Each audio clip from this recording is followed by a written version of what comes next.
সুপ্রিয় দর্শক, আসসালামু আলাইকুম। আপনাদের সবাইকে স্বাগত জানাচ্ছি এখনকার আলোচনা। আপনাদের সঙ্গে আছি আমি সিরাজুল ইসলাম। দর্শক, দশকের পর দশক ধরে যে মানুষটাকে ডিকটেটর বলা হয়েছে, স্বৈরাচার বলা হয়েছে, জাতির কাঁধে জগদ্দল পাথরের মতো চেপে বসেছেন বলে পশ্চিমা গণমাধ্যম ধারাবাহিকভাবে প্রচার করেছে।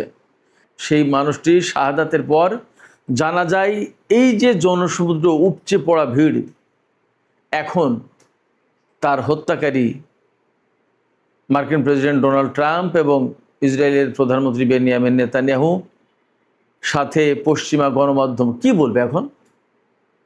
কোনো স্বৈরাচারের জানা যায় এত লক্ষ লক্ষ মানুষ, কোটি কোটি মানুষ পৃথিবীর সমস্ত প্রান্ত থেকে কেউ ছুটে আসে এবং সেই জানাজায় যারা এসেছেন তাদের বেশিরভাগ মানুষ শোকাভিভূত, চোখের পানি ফেলছে, ভালোবাসা, গভীর শ্রদ্ধা জানাচ্ছে। আর ইরানের জনগণ বুক ফাটা চিৎকার করে বলছে তাদের সর্বোচ্চ নেতা সাইয়েদ আলী উজমা খামেনির হত্যার প্রতিশোধ চায়, তারা প্রতিশোধ নিতে চায়। এই যে কান্না, ভালোবাসা, শ্রদ্ধা, বুক চাপড়ানো আর্তনাদ এবং প্রতিশোধের আগুন তাদের অন্তরে দাউ দাউ করে জ্বলছে। এগুলো কি কেউ কোনোদিন কোনো স্বৈরাচারের জন্য কেউ করে বা হয়? কোনো স্বৈরাচারের পক্ষে কি এই ভালোবাসা, মানুষের এই শ্রদ্ধা অর্জন করা সম্ভব হয়? অথচ তাকে কিন্তু এই নামেই, এই বলেই তাকে হত্যা করা হয়েছে। এখন কি জবাব দেবে তারা? এদিকে ইয়েমেনে গত কয়েকদিন ধরে আমি যথেষ্ট ঘনিষ্ঠভাবে পরিস্থিতি পর্যবেক্ষণ করছি, ফলো করছি। আজকে সেখানে খবর হচ্ছে ইয়েমেনের হুতি আনসারুল্লাহ আন্দোলন সমর্থিত যে সরকার, সেই সরকারের সামরিক বাহিনীর সাথে আন্তর্জাতিকভাবে স্বীকৃত ইয়েমেনে যে সরকার, সেই সরকারের সামরিক বাহিনীর সংঘর্ষ হয়েছে। তাতে আন্তর্জাতিকভাবে স্বীকৃত সরকারের 15 জন সেনা নিহত এবং 23 জন আহত হয়েছে। তারা দাবি করছে এই সংঘর্ষে 50 জনের বেশি হুতি যোদ্ধা নিহত হয়েছে এবং অনেকে আহত হয়েছে। আসলে তাদের কথা, এই দাবিটা খুব একটা বেশি পাত্তা পাচ্ছে না। তাহলে ইয়েমেনের পরিস্থিতি কি আবার নাজুক হয়ে পড়ছে?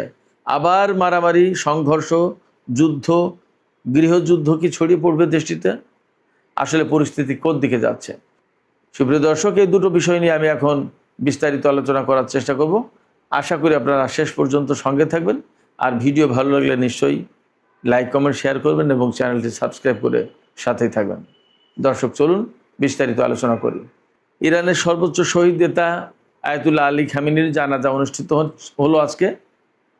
আগামীকাল তেহরানে শোক মিছিল, তার পরের দিন কোমে জানাজা, তারপরে চলে যাবে কফিন ইরাকের নাজাফ, কারবালা, বাগদাদ, এই সমস্ত শহরে তার নামাজে জানাজা অনুষ্ঠিত হবে। সেখান থেকে কফিন চলে আসবে ইরানের উত্তর পূর্বাঞ্চলীয় পবিত্র নগরী মাশহাদে। মাশহাদ শহরে কফিন আনার পর সেখানে আবার জানাজা হবে, শোকানুষ্ঠান হবে। তারপরে 9 জুলাই তার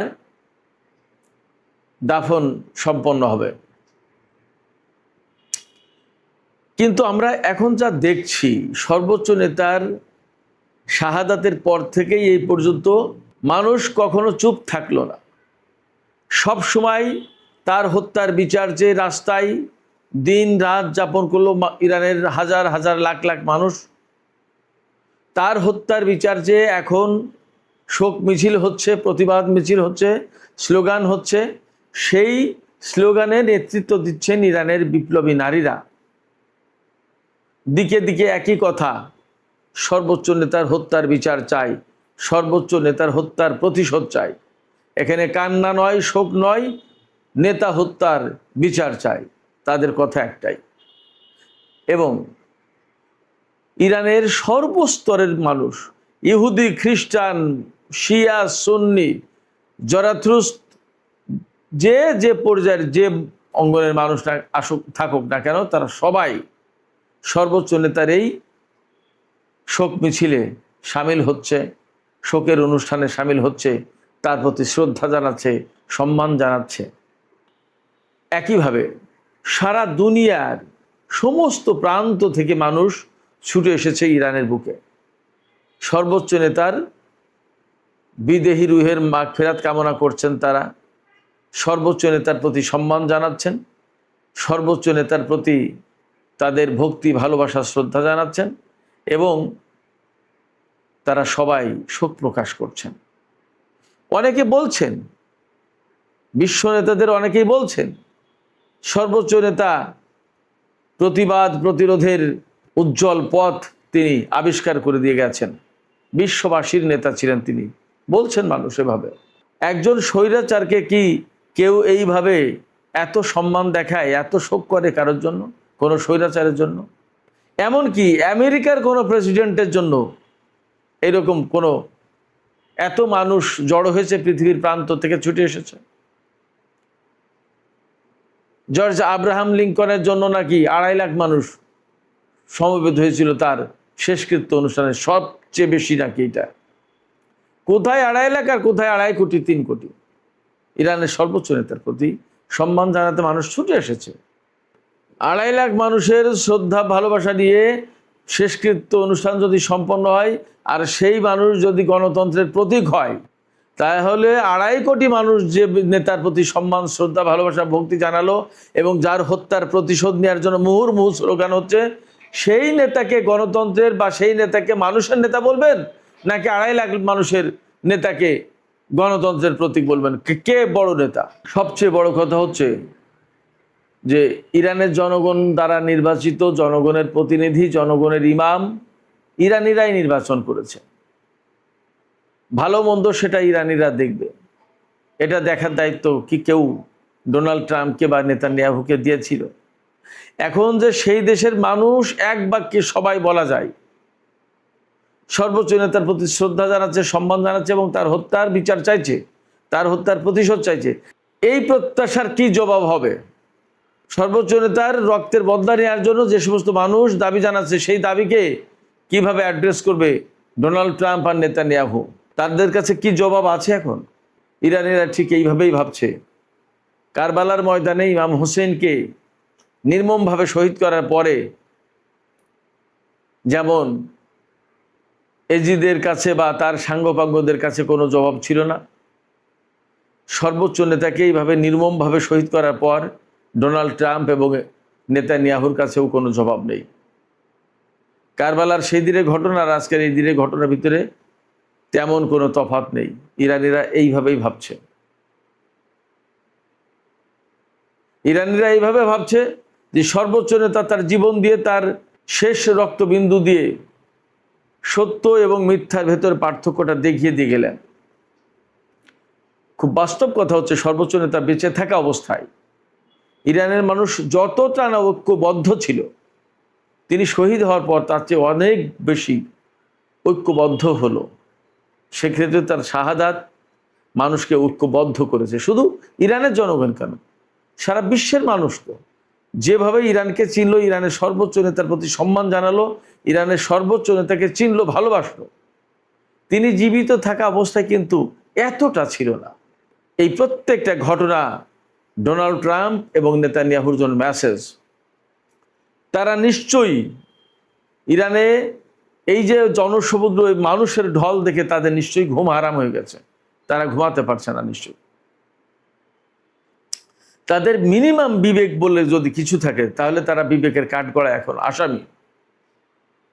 তারা বিবেকের কাঠগড়ায় আসামি হোক না হোক, তারা এই ভয়টুকু পাচ্ছে, যারা আজকে ইরানের মাটিতে দাঁড়িয়ে, যারা ইরানের সর্বোচ্চ নেতার কফিন ছুঁয়ে শপথ করছে এই হত্যাকাণ্ডের প্রতিশোধ নেওয়ার, তারা নিশ্চয়ই ডোনাল্ড ট্রাম্প এবং নেতানিয়াহুর জন্য দুঃস্বপ্নে পরিণত হয়েছে। তারা সবসময় ডোনাল্ড ট্রাম্প এবং নেতানিয়াহুর পেছনে ছায়ামূর্তির মতো থাকবে। ডোনাল্ড ট্রাম্প এবং নেতানিয়াহু কখনো শান্তিতে থাকতে পারবে না। তাদের জীবনটা যাবে শুধুমাত্র এইভাবে হত্যাকাণ্ডের ভেতর দিয়ে। তারা কখনো হত্যাকাণ্ড থামালে নিজেদেরকে সেফ ফিল করবে না। তবে সর্বোচ্চ নেতার এই শাহাদাতের ভেতর দিয়ে ইরানি জনগণের ভেতরে যাদের সামান্য এদিক ওদিক ছিল, হয়তো কেউ কেউ আমেরিকার প্রতি সমর্থন জানাতো বা ইরানের যে রাষ্ট্র ব্যবস্থা তার প্রতি হয়তো একটু বিদ্বেষ ছিল। আমার মনে হয় যে সর্বোচ্চ নেতা শাহাদাতের মধ্য দিয়ে এবং তাদের চোখের সামনে তাদের দেশের উপরে সরকার পরিবর্তনের নামে নারী, শিশু, আবাল, বৃদ্ধ, বনিতা যেভাবে হত্যা করেছে ইসরায়েল এবং আমেরিকা, তাতে নিশ্চয়ই ইরানিদের চোখ খুলে গেছে যে আমাদের সরকার পরিবর্তনের নামে আমাদের উপরে কিভাবে হত্যাকাণ্ড চালালো। মিনাব স্কুলে যে সমস্ত শিশু বাচ্চাদের হত্যা করা হয়েছে তারা কোন রাজনীতির সাথে জড়িত ছিল? তাদের অপরাধটা কি ছিল? তারা কি সরকারের কেউ ছিল? তাদের হত্যা করা হলো কেন? এইভাবেই তো যুগের পর যুগ আমেরিকার সামরিক বাহিনী বিশ্বের বিভিন্ন দেশে জনপদে জনপদে এইভাবে অভিযান চালাচ্ছে এবং রাষ্ট্রের পর রাষ্ট্র, জনপদের পর জনপদ ধ্বংস করে দিচ্ছে। এমনই তো অভিযোগ, এমনই তো বাস্তবতা। বিশেষজ্ঞরা তো এইভাবেই ভাবছেন, এইভাবেই বলছেন। তাহলে আমেরিকা যদি গণতন্ত্র প্রতিষ্ঠার দাবি করে, জনগণের শাসনের কথা যদি তারা বলে, তাহলে আজকে যে জনমত আমরা ইরানের বুকে দেখতে পাচ্ছি সেই জনমতকে তারা কিভাবে মূল্যায়ন করবে? এই জনমতকে তারা কিভাবে মূল্য দেবে? আসলে ডোনাল্ড ট্রাম্প এবং নেতানিয়াহুর কোনো জবাব থাকবে না। তবে এটাও ঠিক যে তারা ইরানের উপরে হামলা করতে এসে যথেষ্ট উচিত শিক্ষা পেয়েছে, যথেষ্ট শিক্ষা হয়েছে তাদের, এবং এখনও খানিকটা সম্ভবত বাকি আছে। হরমুজ প্রণালী কিংবা পরমাণু কর্মসূচি নিয়ে যদি ডোনাল্ড ট্রাম্প বা মার্কিন প্রশাসন বা ইসরায়েল ইরানের সাথে বাড়াবাড়ি করে, তাহলে পরিণতি সম্ভবত আরও খারাপ হবে। আমার কাছে তেমনই মনে হচ্ছে। কারণ ইরানের যে জনগণ তারা কিন্তু টকবক করে ফুটছেন। সর্বোচ্চ নেতার শাহাদাতের পরে যে অবস্থাটা ছিল তার চেয়ে অবস্থা আরও কয়েক গুণ এখন বেড়ে গেল। প্রতিশোধের স্পৃহা এখন তাদের ভেতরে বেড়ে গেল এই কফিন, এই লাশ, এই জানাজা, এই শোক মিছিল থেকে। অতএব ইরানের সর্বোচ্চ নেতাকে হত্যা করার ভেতর দিয়েই সমস্ত সবকিছু শেষ হয়ে যায়নি, বরং আমি মনে করছি বা বিশ্লেষকরা অনেকেই বলছেন আমেরিকা এবং ইসরায়েলের পতনের হয়তোবা শুরু। অনেকে এরকমভাবে বলছেন। আমি যদিও ঠিক এইটা বলতে চাই না যে পতন শুরু, কিন্তু তাদেরকে আসলে অনেক খেসারত দিতে হবে, এ কথা ঠিক। দেখা যাক আসলে পরিস্থিতি কোথায় গিয়ে শেষ হয়। সুপ্রিয় দর্শক, এবার ইয়েমেন সম্পর্কে একটু আলোচনা করি। ইয়েমেনে আন্তর্জাতিকভাবে স্বীকৃত একটি সরকার আছে, আর রাজধানী সানা কেন্দ্রিক হুতিদের একটি সরকার আছে। যেমন গাজায় হামাসের সরকার ছিল, আর পশ্চিম তীরে মাহমুদ আব্বাসের সরকার। এই পশ্চিম তীরের একটু নরমপন্থী ইসরায়েলের সাথে সম্পর্ক রাখে, পশ্চিমাদের সাথে সম্পর্ক রাখে, এই সরকারকে আন্তর্জাতিকভাবে স্বীকৃত সরকার বলা হয়। ঠিক তেমনি ইয়েমেনের কপালেও একই ঘটনা ঘটেছে। সেখানে রাজধানী হুতিদের কন্ট্রোলে, কিন্তু আন্তর্জাতিকভাবে স্বীকৃত হচ্ছে এডেন ভিত্তিক যে সরকার, সেই সরকার। কারণ আমেরিকা, পশ্চিমারা, সৌদি আরব তার পক্ষে। যাই হোক, এই পশ্চিমা সমর্থিত সোকল্ড আন্তর্জাতিকভাবে স্বীকৃত সরকারকে যে সেনাবাহিনী সমর্থন দেয় তাদের সাথে হুতি যোদ্ধাদের সংঘর্ষ হয়েছে। বার্তা সংস্থা এএফপি, ফরাসি বার্তা সংস্থা, এই বার্তা সংস্থার কাছে এডেন ভিত্তিক সরকারের একজন সেনাবাহিনীর কর্মকর্তা জানিয়েছেন যে হুতিদের হামলায় অন্তত 15 জন সেনা নিহত এবং 23 জন আহত হয়েছে। তিনি আবার দাবি করেছেন যে হুতিরাও 50 জন মারা গেছে, আরও অনেকে আহত হয়েছে। কিন্তু এই খবর ফ্যাক্ট হচ্ছে যে আন্তর্জাতিক গণমাধ্যমে হেডলাইন হয়নি। হেডলাইনটা হয়েছে যে আন্তর্জাতিকভাবে স্বীকৃত ইয়েমেনের সরকারের অনুগত সামরিক বাহিনীর 15 জন সদস্য নিহত আর 23 জন আহত। আর গত কয়েকদিন ধরে কিন্তু আমি বলছিলাম যে ইয়েমেনে অনেক কিছু ঘটছে। ইয়েমেনে ইরানের বিমান নামলো, সৌদি আরবের অবরোধ ভেঙে হুতিরা আবার সৌদি আরবকে হুমকি দিল, সৌদি আরব আবার হুমকি দিল। এরপরেই এই দুই পক্ষের ভেতরে সংঘর্ষ লাগলো। এই সংঘর্ষটা হয়েছে মূলত ইয়েমেনের পশ্চিমাঞ্চলে। ইয়েমেনের পশ্চিমাঞ্চলে আল হুদাইদা এই প্রদেশে। এটা কিন্তু একেবারে লোহিত সাগরের তীরবর্তী একটা প্রদেশ। এর সাথে কিন্তু সৌদি আরবের সীমান্ত রয়েছে। ধারণা করার যথেষ্ট কারণ আছে যে ইয়েমেনের ভেতর থেকে আসলে সৌদি আরব এখনও তার হাত গুটিয়ে নেয়নি। সে এখানে এখনও নানা রকমের খেলতামাশা করতে চায়, কিন্তু আঞ্চলিক যে পরিস্থিতি তাতে তাদের হুঁশ হওয়া উচিত যে এই পরিস্থিতিতে তাদের কি করা দরকার। ভুল ক্যালকুলেশন করলে কিন্তু তারা বিপদে পড়বে এবং আঞ্চলিক পরিস্থিতি আবার ঘুরে যাবে। সে জায়গা থেকে আমি মনে করি সৌদি আরবের ইয়েমেনের সংকট সমাধানের ব্যাপারে একের জরুরি ভিত্তিতে সমর্থন দেওয়া দরকার এবং ইয়েমেনে যাতে এই ধরনের অভ্যন্তরীণ কোন্দলে নিজেদের সেনারা অপর পক্ষের সাথে গোলমাল বা যুদ্ধ করে যাতে হতাহতের ঘটনা না ঘটে সেই দিকে নজর দেওয়া উচিত, সেই ব্যবস্থা করা উচিত।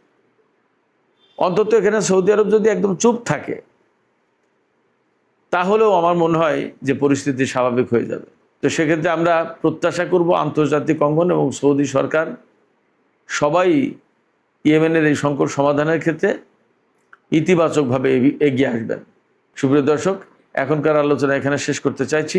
যাবার আগে আপনাদের কাছে জানতে চাই, সর্বোচ্চ নেতা, ইরানের সর্বোচ্চ নেতাকে যে ডিক্টেটর বলে তাকে হত্যা করা হলো, এখন যে জনসমুদ্র দেখছে, এই অবস্থায় ডোনাল্ড ট্রাম্প এবং নেতানিয়াহুর কি জবাব হবে? তারা কি জবাব দেবে?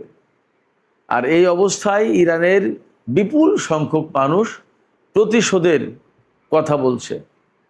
আসলে পরিস্থিতি কোথায় যাবে, কি হবে? আপনাদের মতামত জানিয়ে কমেন্টে লিখুন। আর ভিডিও ভালো লাগলে আবারও বলি, লাইক কমেন্ট শেয়ার করবেন এবং চ্যানেলটি সাবস্ক্রাইব করে সাথেই থাকবেন। সুপ্রিয় দর্শক, এখনকার মতো এখানেই আলোচনা শেষ করছি। আপনারা সবাই অনেক অনেক ভালো থাকুন। আল্লাহ হাফেজ।